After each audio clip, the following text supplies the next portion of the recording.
Welcome to episode 35, dear listeners. We discussed school picnics in the last episode. Dad was very enthusiastic about taking us for picnics on weekends.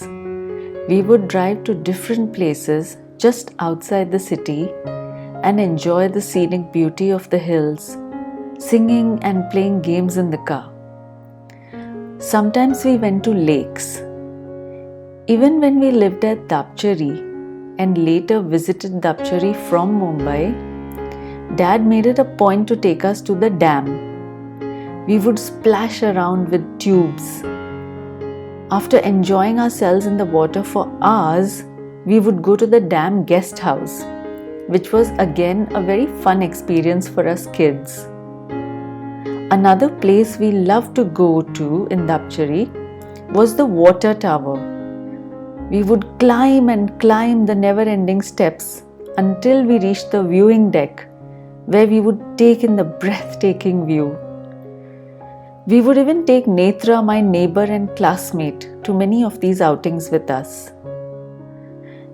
At that time, I was under the impression that all families were like this, and that later, when I was married, we would do similar things. But not my slothful husband who preferred to spend his weekends and evenings lying in front of the television. When we had just moved to Bombay, Dad had a motorbike. He got the car later. Initially, Dad was the only one in our building who had a bike. Most of the other people went to work in the bus or on foot, I guess. So when Dad would get home in the evening, he would be surrounded by little kids begging for a ride on his bike. And Dad was a good sport, so he would oblige, doing multiple rounds until all the kids got a chance to sit on his motorcycle. Mom loved drives and picnics as much as Dad, and they made it a point to constantly drive us around to different places for the experience, long before that became a trend. Later, Dad co-founded the Army Club of Juhu and would take us there regularly for events such as the May Queen Ball, the New Year's Eve party, and even just to hang out there. Invariably, on the way back home from there, we would stop at Chowpatty Beach for Faluda Kulfi. Driving home from the Juhu club at night with the beautiful old Hindi songs playing on the car stereo and the cold breeze in my face are among my fondest memories growing up. Dad is so fond of driving that he has driven the length and width of the entire country in his car. Almost all of our vacations, we would take our car and Dad happily drove us. In fact, Mom enjoyed riding the car along so much that many a time she tried to join Dad when he was going somewhere in his car.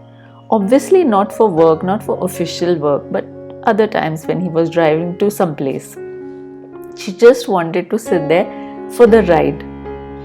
For some reason, Mom chose not to inform Dad that she was planning to join him. Instead, she would rush around getting ready as fast as possible with the intention of meeting Dad to the car, meaning she wanted to reach the car before he did. She prided herself so much on her speed that she thought she would simply land up standing next to Dad's car before he reached downstairs and surprising him. Many a time she was left in tears as she reached downstairs seconds after the car had pulled away. Poor Mom, there were no mobile phones at that time. In addition to driving, Mom and Dad were both very enthusiastic about trekking, climbing, and brisk walking. Again, long before it became trendy to do that. Every evening, we would climb the quarry at the hillside and then sit on a rock and enjoy the changing evening light. From atop the hill, Vikhroli Station with its twinkling lights looked so much prettier than it did otherwise. On some weekends, we would climb the bigger hill behind our building. That hill does not exist now, nor does the quarry. We used to pack a picnic basket and just climb all the way up. Then we would sit there enjoying the view and our picnic meal. One day, as usual, us kids were skipping ahead on the way down from the hill while mom and dad followed. I was right ahead and Ruby a few steps behind me. For reasons I cannot understand, I started gaining momentum on the way down and I started running. This was not intentional.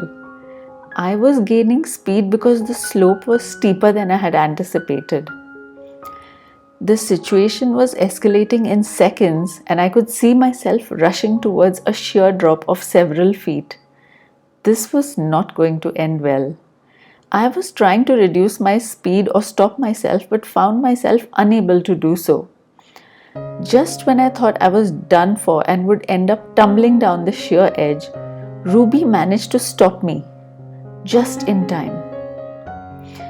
This sums up how we were in this family. We were there for each other, no matter the issues, no matter that mom was controlling or Molly was brash, or that I was the runt of the litter. We were there for each other and we helped each other. Nobody was left by themselves to tumble into the abyss. We always supported each other when it mattered. In all situations. That is why it became so confusing for me later, after I was married, when I reached out to this family, telling them that I was being abused and I needed rescuing. That is why I second-guessed myself, because up until that point, we were a family who stood up for each other and did not let each other down, ever. But that is another story for another day. I will see you soon with another episode. Until then, take care of yourself. Stay healthy, stay well. Bye for now.